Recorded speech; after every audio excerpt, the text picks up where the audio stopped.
Қайырлы күн. Тауық еті мен шпинат қосып, қатпарлы қамырмен бәліш дайындаймыз.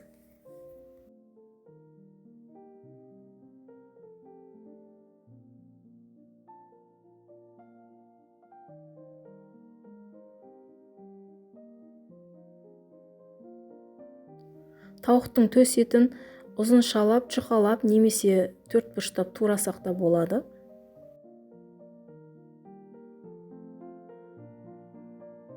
Табаны қыздырып, 2 ас қасық сұйық май құйып, сарымсақты езіп саламыз.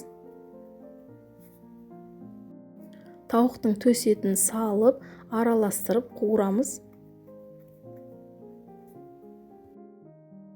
1 шай қасық тұз, аз ғана қара бұрыш, тәтті паприка қосып араластырамыз.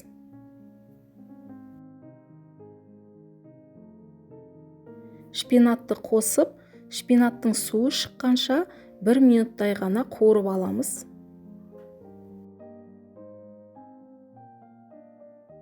Бір жұмыртқаның сарысын бөліп аламыз, ал тағы бір жұмыртқаны жарып араластырамыз.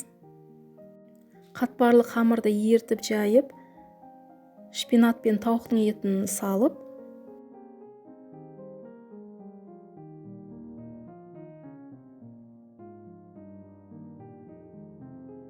жұмыртқаны құямыз. Бәліштің үстіңгі бетін осылай жауып,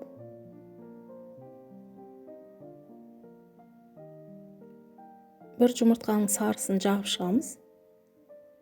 Бетіне күнжіт сеуіп, бәлішті пісіреміз. Жасап көріңіз, ас болсын.